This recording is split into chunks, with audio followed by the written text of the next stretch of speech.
Here it is. Welcome to A Million Little Minions a Minute. Right. I'm Kevin. I'm Stuart. Yeah. And this is a dispatch from the Minionological Research Foundation. We're here to bring you the latest about the movie Minions from 2015. And in doing that, we're like the Minions in not knowing what we're doing, but we also, like the Minions, are hoping to destroy the world somehow, doing whatever we're doing. And we hope to find some villains out there among you listeners. That's our goal. Yeah. We choose to have not heard of Despicable Me 1, 2, or 3 because we're not interested in great man style history. We're speaking from the perspective of the Minions. And so we have a 3-strike policy for guests if they mention these movies, but for listeners, it's 0 tolerance. So if you would like to continue to listen to this podcast, we demand unequivocally that you stop believing in the existence of those movies, at least for the time that you're listening to this podcast. Yeah, thank you so much, Stuart, for just laying down the ground rules from the outset, because I think it's so important that we are all on the same page about Despicable Me. I mean, that we don't have very many rules here on this dispatch, as you'll see, but when we do have them, they're absolutely binding. Right. Yeah, it's the absolute rule. So you might be wondering why Stuart and Kevin from the movie Minions 2015 are here talking to you about that movie, and that's a good question. So Stuart, do you want to explain a little bit about what brought us here? Yeah, I do. So we watched the Minions movie and we liked it. We know that we need to analyze every little tiny bit of it. Yeah, that's the long and short of it. I think what's important to note is that not only did we watch the movie, I think we realized that there's something super important going on in this movie Minions from 2015. Yeah, I guess what happened, really, to be more precise, is that we watched the whole world through the movie Minions 2015. Right. Every aspect of human, it's kind of like the Library of Babel. Like, you look in one corner of the movie and you can find the history of art or the history of science or any kind of field of human flourishing and knowledge, and Minion flourishing and knowledge. It's there. And funny because it's so true. Yeah, right. Yeah, if we ever laugh, it's just because we're so full of joy just being here talking about this movie that we've come to love and respect so much. It's a laughter of discovery. Yeah, the glee. So what we decided that might separate this kind of report from standard research where you just go through a movie play by play and talk about the plot and stuff like that, is that we need to be more rigorous and scientific in our analysis of Minions 2015. So to that end, we decided in the way that an archaeologist sort of divides a dig sort of with little subdivided plots of land, they're basically just like there as a kind of heuristic, and like a find could sort of span multiple plots. In the same way, we decided to subdivide the movie Minions into its individual minutes and just sort of dig up whatever is there in each one of those minutes one by one.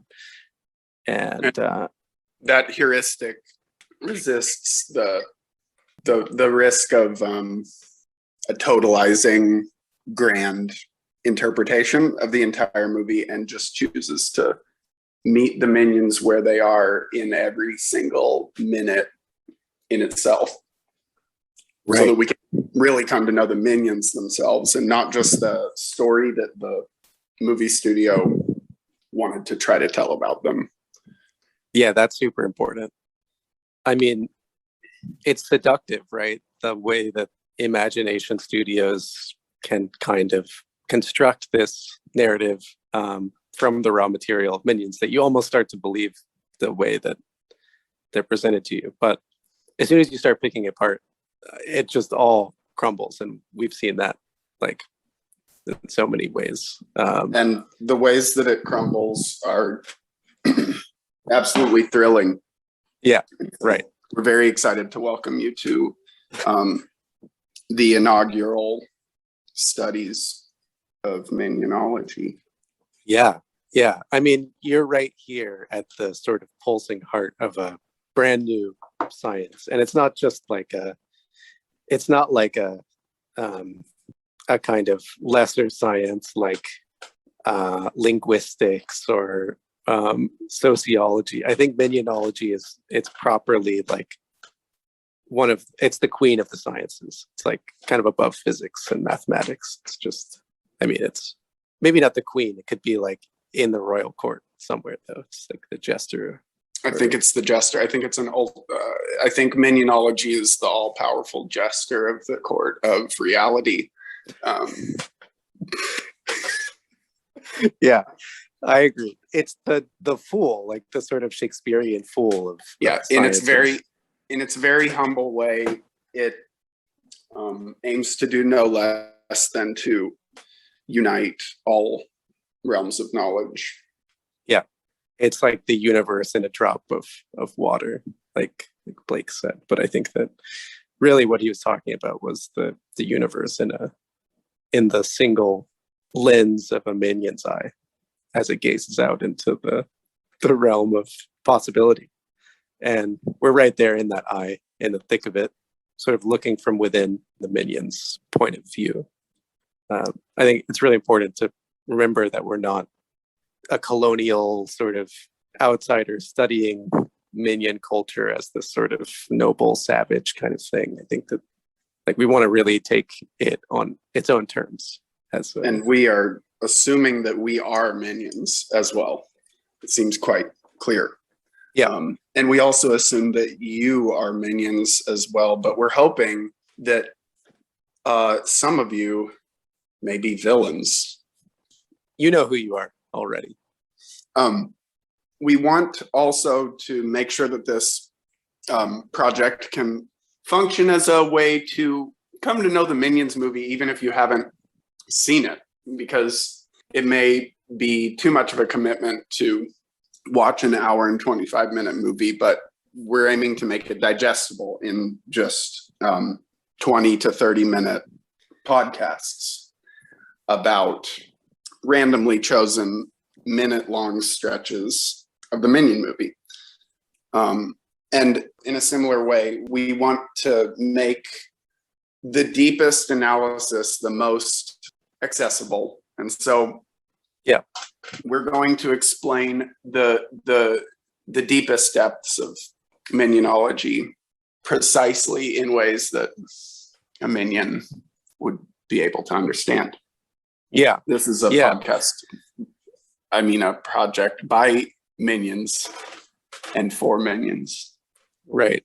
Only and villains. But I also want to just jump in there and throw out a disclaimer that, I mean, it's kind of weighing on us a little bit, that we don't speak Minionese fluently. And I mean, there are indexes out there of some of the basic Minionese vocabulary, but you know, we have to start where we're at, and we're just not there yet to do a podcast recorded fully in Minionese. So we apologize for that, and we know that some of you might find that disrespectful, but we're trying to come at this in good faith, and just like, we hope that you can meet us there with the purest of intentions. And please reach out to let us know how to speak Minionese. Yeah, and we do have a resident Minionese expert who unfortunately wasn't able to be here for the first episode, but we're working on this issue. We're trying to address it, and hopefully you'll see the results of that soon in the coming episodes. But like Stuart was saying, the minion level understanding is what we're going for in this podcast. We're going to touch on some pretty abstruse shit, and we want it to kind of happen in a fun little packet here in this 30-minute episode. And hopefully, you know, some of you will be inspired by this to look into some of the ideas we're talking about and to kind of become Minionology researchers yourself. And that's awesome. And maybe even watch the Minions movie. As we mentioned, there are some other films that shall not be named that go under the name of the Minions franchise, and we really don't recommend looking into those. And honestly, we find it would be disrespectful to the Minions themselves. Right. Clearly. And another thing, the entire world is contained in Minions 2015, and so I don't really know why you would even think that you might need to watch any other movies. It's kind of silly. Totally. So anyway, Bob is the father, Kevin is Jesus, and Stuart is the Holy Spirit. Right. We're just going to leave that out there, and maybe you'll come to understand its truth on your own terms and in your own way. But yeah, that's the Holy Trinity of Minionology, and you know, you can take it or leave it. And if you don't understand it, then I'm sorry that I said it. Yeah, I mean, the other thing is minionological research can just sort of surprise you. And so sometimes ideas just come up, and you have to express them and share them when they come up. And that's kind of why we're trying to keep our approach pretty rhizomatic. Yes, because we're minions, and also our ideas themselves are minions. And you can't really tell a minion what to do. You can't. It's teaming. I mean, they are teaming at the surface. We're struggling to hold ourselves together and form sentences in this podcast because we're so deeply aware of this sort of multiplicity inherent in ourselves as possible swarms of minions. But that's all, I think, a little bit ahead of this moment in the podcast, because I mean, what you're probably really wanting to know is, how is this going to happen? I mean, are we going to watch the movie step by step, minute by minute, break it down in order, follow the plot? And the answer to those questions is no, absolutely not. Yeah, definitely. I mean, you probably figured out by now that because I already explained it. Yeah. That we are going to randomize the minutes and watch, because I think I already said that. But I don't know. I'm just a minion. And I think that the main thing you need to know is that these minutes are chosen totally randomly, and we have a die that is 125 sides. Yeah. Right, one for every minute in the Minions 2015. Yes. And so you never know what you're going to get. And I think that's part of the fun. Yeah. It's like any moment in life, right? You start in media res and kind of in the middle of a dark wood or a throng of minions, and you just kind of have to figure out how you can see out of that. And we're kind of experiencing this this movie As a stampede. right of minutes and minions. And you really never know where you're going to end up in a stampede. You can't take much control of that. So we're not going to try to take much control of it. The die will take care of that. Every episode will be about a different minute. And at the end of the episode, we'll roll our 125-sided die and choose the next minute, and we will watch it and experience it together with you so that you are ready to experience the next episode when it comes out about that minute. Yeah. And I just got a note that this Zoom meeting is going to end in 10 minutes. So it might and this be is also an episode 0, and so it probably shouldn't drag on. Yeah, exactly. So fuck y'all. Yeah. This is the end. Right. Well, there's an important ceremony that we like to close our dispatches with here at A Million Little Minions a Minute. And that is, we're going to choose our next episode via the 125-sided die. Well, that's what we have to do now. Yeah. So ready the die. I hope you've got it in there in your pocket. Mm-hmm. I have it here in my pocket. Okay. Let's give it a roll. Okay. Is everything okay? To work? That was the die, and it rolled. What does it say? I mean, you're the one who can see it over there, so tell me what. But I was hoping that you could see through my camera because. Oh wait, I can see it. I can see it in the glint off of your glasses, actually. And oh, good, good. We rolled a 17, baby.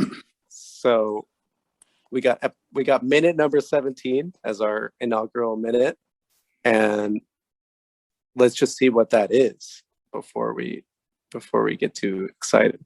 I'm gonna play this minute. Orlando. Hey, Sawatika, Orlando.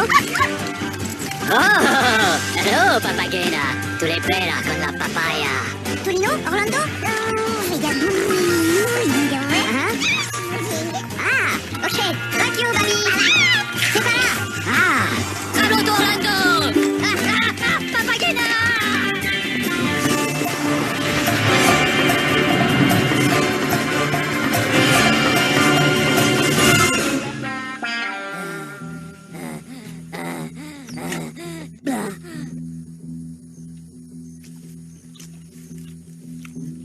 Hey, Stuart, come on in.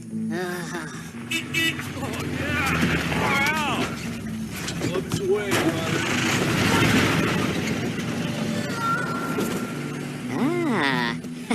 No, Kevin. Me le due. Aspetta. All right, it's over. Okay, that was minute number 17, and that was fucking awesome. It was astounding. Yeah. I can't wait to pick every detail of it apart. Yeah. Especially love the detail when